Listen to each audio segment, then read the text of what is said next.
I will continue with this potassium ion concentration theory through this part. It got disconnected somehow in between. So let us continue with this. I was explaining about the potassium ion concentration theory, which is the new concept or the new theory. So this opening and closing of stoma, it depends on the generation of this potassium ion. Okay, so during the daytime when the photosynthesis is taking place, what is happening? The chloroplast of guard cells, they uh, you know they will produce ATP. Okay, and this ATP which is produced, that will pump potassium ions from the adjoining cells. Now why is it happening? So because there is a ion exchange which occurs at this stage. What happens is, when the leaf is exposed to sunlight, the starch of the guard cells, it gets converted into the form of malic acid. Okay, and then this malic acid, it dissociates, it gives malate and hydrogen ions. So these hydrogen ions, they move out from the guard cells, they are transported to epidermal cells, and potassium ions, they start entering into the guard cells. So this is the ion exchange which actually takes place, and potassium ions, they are balanced by this organic ions of malate. Although you don't have to mention it anywhere, but try to understand why I'm explaining you this is that how this potassium pump is formed, that you should understand. So that malic acid or malate which is formed, it releases malic acid, it breaks down, it dissociates into malate and H plus. So they start moving out. So when the hydrogen ions, they move out, they give way to potassium ions to come inside these guard cells.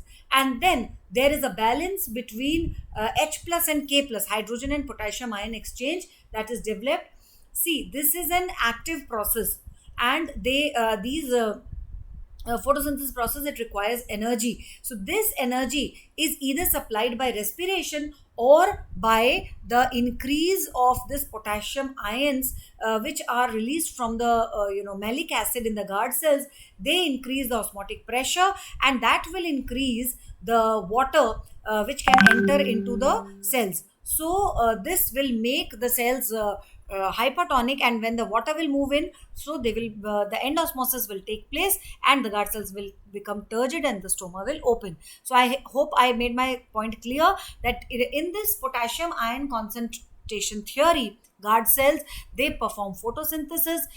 ATP is produced, and there is a hydrogen potassium ion pump which is formed. So malic acid is formed. Malic acid dissociates into malate and H plus. H plus moves out. Potassium ion comes inside, and that will make these guard cells hypertonic. तो guard cells फिर hypertonic हो गए, potassium ion concentration बढ़ गया, and from the surrounding cells they will take water due to end osmosis, क्योंकि यहाँ पे है hypertonic, बाहर है hypotonic. I told you end osmosis में always hypo से hyper movement होगा. तो end osmosis हो गया, guard cells they turn turgid and stoma will open. So this talks about potassium ion concentration theory. During night time there is no photosynthesis, and the photosynthesis is not there, but respiration, it continues. So this will increase in carbon dioxide concentration, and whenever the respiration is taking place, it is releasing carbon dioxide. So due to higher concentration of this carbon dioxide in the substomatal cavities, potassium ions, they stop moving into the guard cells. So their movement from here to these guard cells, that stops, because no photosynthesis is taking place, and potassium ions, they start leaking out, yahan se bahar jane lagte hain, and guard cells, they remain no more hypertonic, they turn to be hypotonic. And in that case, what will happen? The this guard cells, they start giving out the water from, that is, the water moves out through exosmosis. Guard cells turns out to be flaccid, and the stoma closes. So this change,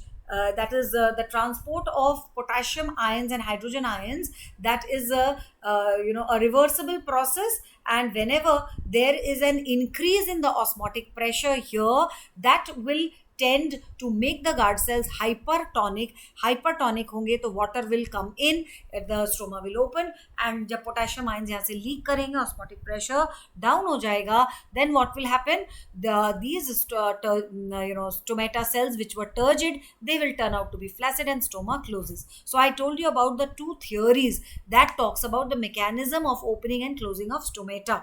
First theory was the glucose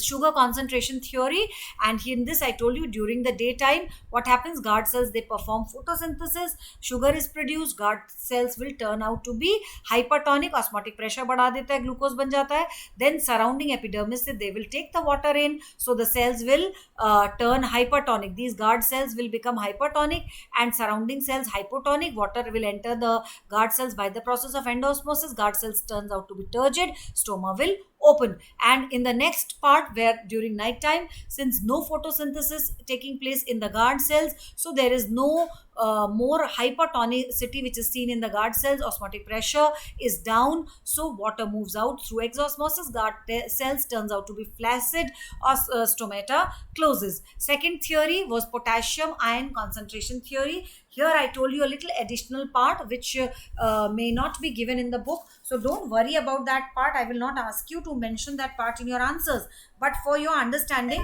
you should know that how this potassium and hydrogen pump it is made. So according to this potassium ion concentration theory, the stomatal opening and closing, it depends upon the generation of potassium gradient, and that takes place due to photosynthesis. As I told you, the ATP, it is used to actively pump the potassium ions of the adjacent cells into the guard cells. तो ATP is produced which will help in pumping of this, क्योंकि यहाँ पे malic acid का formation हुआ था when the leaf is exposed to cell, तो to light, तो starch जो था it gets converted into the malic acid, ये डिसोशिएट हो जाएगा मैलेट और H+ आयंस में, H+ बाहर निकलने लगते हैं, ATP फॉर्म हो चुका है, तो ATP पोटेशियम आयंस को हेल्प करेगा from the adjacent cells to come inside the guard cells, which will increase the potassium ion concentration. Potassium ion concentration guard cells में बढ़ गई, guard cells बन गए hypertonic, and the more water will be taken from the adjacent cells so that these can become turgid. Once they are turgid, there will be a force that stretches the inner wall and the stoma will open. Just reverse happens during the night time. Potassium ions, they start leaking out, that results in the reduce in the turgor, and the stomatal pore, it closes. I also told you during night time no photosynthesis but respiration takes place, so there is a continuous production of carbon dioxide जो बढ़ता जाता है. Carbon dioxide बढ़ने की वजह से भी क्या होता है, stoma it results in closing. तो ये जो H+ और K+ का पंप था, हाइड्रोजन पोटेशियम का पंप, ये एक्चुअली में कंप्लीट पंप बनाता है. So you must understand this is because of malic acid formation, and this malic acid actually stops the its own synthesis by its activity, and the changes, they are reversible, so this results in closing of the stomata. I hope these two parts are clear. Please watch both the videos in continuation, and that will explain you very clearly the mechanism of opening and closing of stomata through sugar concentration theory and potassium ion concentration theory. In the next part, I will continue with the mechanism of photosynthesis, which will talk about the light and the dark reaction, and then we will take the chapter further. I hope it is clear till here, each and every part to you all children. Thank you.